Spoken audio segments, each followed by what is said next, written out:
তিন রকমের ধর্মের লোক বেশি আছে, খ্রিস্টান, ইসলাম আর হিন্দু। 100 জন খ্রিস্টানকে যদি একই প্রশ্ন করে তোদের ভগবানকে, একবারই বলবে আমাদের ভগবান ঈসা মসীহ, যিশু খ্রাইস্ট।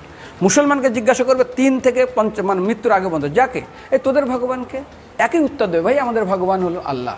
হিন্দুদেরকে যদি একই প্রশ্ন করা হয়, ভাই তোদের ভগবানকে, কনফিউজ। 100% হিন্দু 100% কনফিউজ, জানে না ভগবানকে। দ্বিতীয়ত, যদি তুমি মুসলমানকে জিজ্ঞাসা হয় তোরা মসজিদে কেন যাচ্ছিস, ওদের শেখানো হয় মসজিদে যেতে হবে নামাজ আদায় করার জন্য। সপ্তাহে ওরা 100% একদিন মসজিদে যাবেই।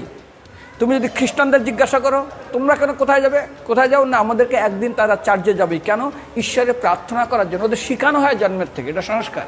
আর হিন্দুদের যদি জিজ্ঞাসা করে তোমরা মন্দিরে কেন যাচ্ছ, হ্যাঁ আমার ছেলের বিয়ে হচ্ছে না, আমার মেয়ের বাচ্চা হচ্ছে না, আমার বাবা হসপিটালে আছে, কালকের আমার মামলার ডেট আছে, আমার ব্যবসা খুব খারাপ, আমার শরীর খুব খারাপ। 99.99 হিন্দু জানে না মন্দিরে কেন আসা উচিত, তাদের ভগবানকে মৃত্যুর পরে কোথায় যাবে। মুসলমানকে জিজ্ঞাসা করবে মৃত্যুর পর কোথায় যাবে, বলবে ভাই নামাজ রোজা যদি না করি দোজকে যাব, অর্থাৎ নরকে যাব। যদি হিন্দুদেরকে জিজ্ঞাসা, ওদেরকে বলবে আর যদি করো নামাজ রোজা করি তাহলে বেহেশতে স্বর্গে যাব। যদি খ্রিস্টানদেরকে জিজ্ঞাসা করো, এই তোমরা যদি আমরা ঈশ্বর আরাধনা করি হেল অর্থাৎ নরকে যাব।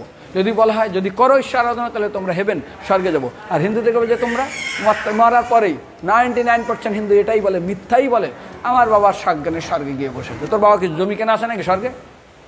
তোর বাবা জমি কেনা আছে যে তোর বাবা মরার পরে স্বর্গে গেছে, হোয়াটসঅ্যাপ করে দেখি এই যে অ্যাটাচ বাথরুম টয়লেট আমি একদম ভালোভাবে পৌঁছে গেছে, তোর বাবা স্বর্গে গেছে জানিস তুই? আরে মৃত্যুর আগে এত কষ্ট পায়, এত কিছু করে, মারার পরে আমার বাবা স্বর্গে গেছে।